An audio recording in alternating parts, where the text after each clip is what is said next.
Hi folks, Caroline here, and I thought I'd do something a little bit different today in this video. It's a kind of a getting to know me video. So I'm aware that a lot of the things I record are about online business or mindset and personal development and stuff like that, but I realise you probably actually don't know much about me. So I've borrowed a concept from a friend of mine, Neve, and I've got a speed dating questionnaire. Now there's 25 questions on this questionnaire. I'm not going to go through all 25, I'm going to pick the first 10 and a bunch of random questions, and hopefully by answering them that'll give you a bit of an insight, a little bit more rounded view of who I am and what I like, and a bit of my history I suppose. So sit tight, here we go. Question number 1, where do you live? Now all over the place I think is the best answer to that. I currently live in the Cotswolds, in a little town called Lechlade-on-Thames, and that is in the middle of England, really, midwest of England. I'm living in my best friend's house. She passed away nearly 2 years ago, and long story, somehow I've ended up living with her brother in her house. Her brother is Dutch, she was Dutch, and so he doesn't live there all the time. Sometimes he lives back in his old place in the Netherlands, and in fact where I am right now is in his mum's house in the Netherlands, so I do get around a bit. So yeah, I've been living in the Cotswolds now for just over a year. Prior to that I've lived all over the UK. Born southwest London, on the edge of London near Heathrow Airport, in a place called Egham. I spent my first 18 years there. I went to university in York. In the north of England. I've also lived in Southampton in the south of England. I've lived in Stratford in London, East London. So I've kind of done north, south, east, west really.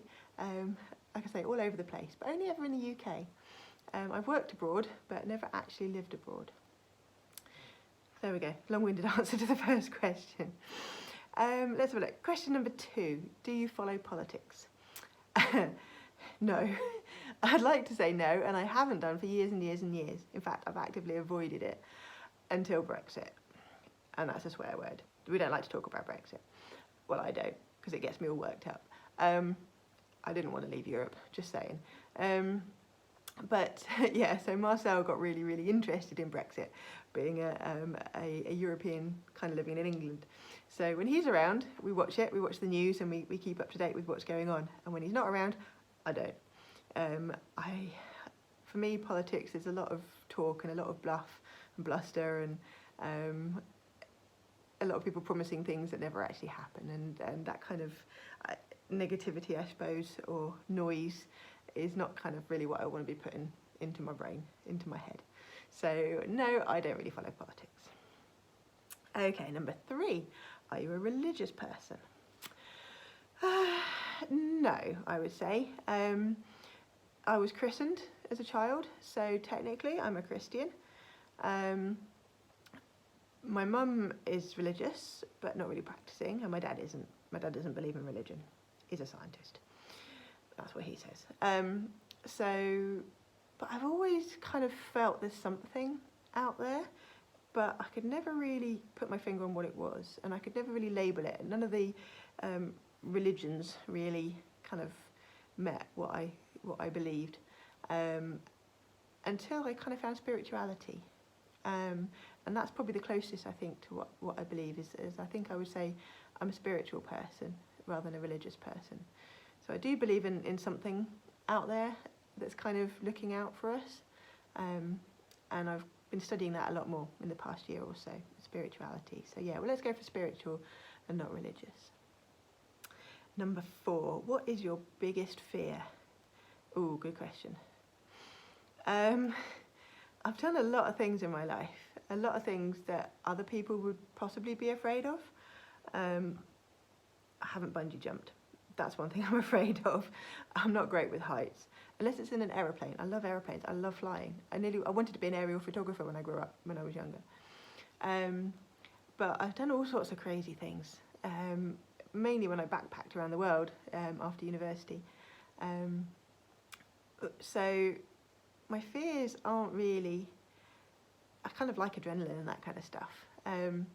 So I guess my fears are actually more, I fear dying before I've achieved what I really want to achieve or really feel I'm destined for, which I'm still not quite sure what that is yet, but I still feel there's something inside me that I want to do before I'm ready to give up on life. And I'm also afraid of being inauthentic. And this is a new thing that's come up. I've realised that the person I've been for most of my life is the person society wants me to be, or I perceived society and colleagues and school and everybody wanted me to be. And I've learnt more in the past couple of years to shed some of those layers, to really uncover the true me underneath. And so now my fear is actually in doing things which are my conditioning and the old me rather than the true me. So that's probably my biggest fear right now. Food for thought on that one. Number 5, what is one thing that's on your bucket list? A lot more than one thing. Like I say, I've done an awful lot in my life, but rather random. One thing I want to do is ride an old motorbike, something like a BSA or a Royal Enfield or something like that, across Mongolia. Don't ask me why. I think because I saw it advertised in a motorbike show once. I just thought, that looks cool, I want to do that. So yeah, that's probably first on my list of things I want to do, is take a trip across Mongolia on a motorbike. Yeah, I'll leave it there. Number 6, what is the grossest thing you've ever eaten? Oh, I've got quite a list of things there. So in Australia, I ate crocodile. Crocodile pie in a white wine sauce. That was yummy. I really like that. Yes, I've eaten crocodile. I've also eaten guinea pig in South America. Wouldn't recommend it. There's not a lot of meat on it. It really wasn't worth the effort.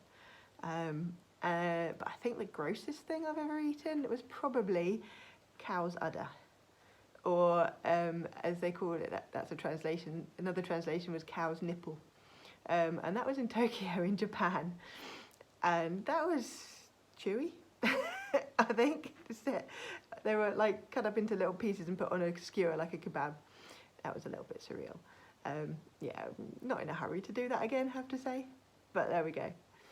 Yeah, crocodile, guinea pig and cow's nipple.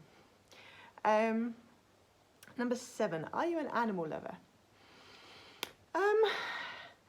Yes, I love animals. I respect animals. I like the cute fluffy ones. I like cuddling them. I've had a few not so good experiences with horses throwing me off and things like that.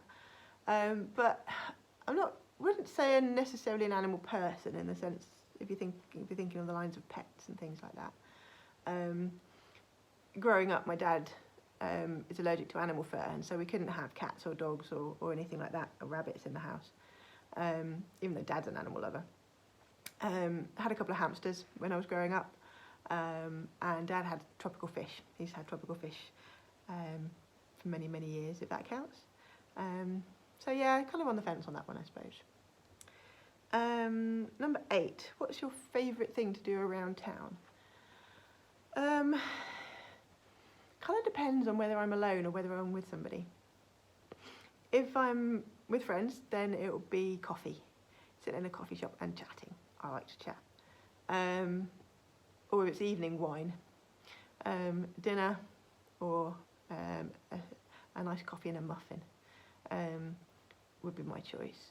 If I'm alone, probably still do the coffee, but I go wandering with my camera. I don't tend to do that with other people unless they're photographers, because other photographers understand. But if you go out with non-photographers, and I just get lost in places, like lost in myself, not lost as in I don't know where I'm going, but I just like wandering back streets and down completely random places with nowhere particular in mind, just like following my nose and capturing kind of unseen bits of cities, bits that other people wouldn't necessarily take pictures of or wouldn't necessarily even visit. In fact, that did end up with me going down a street once in Tenerife, in Santa Cruz in Tenerife, which I think I've stumbled across a red light district. Yeah, that was a bit awkward. But yeah, wandering around with my camera. That's what I like to do around town. Number 9, are you more of a morning person or a night person? Anybody who knows me will definitely say I'm not a morning person. I'm a night owl. I come alive at night. And I struggle to get to bed early because, yeah, I just after dinner, that's it. I've got a second wind and I'm up, and usually the last to bed. But don't talk to me in the morning. You won't get much out of me for the first hour or two after I wake up. Ply me with coffee helps a little bit, but it just takes me a long time to come to and just like, you know, come be part of the world in the morning. But there we go.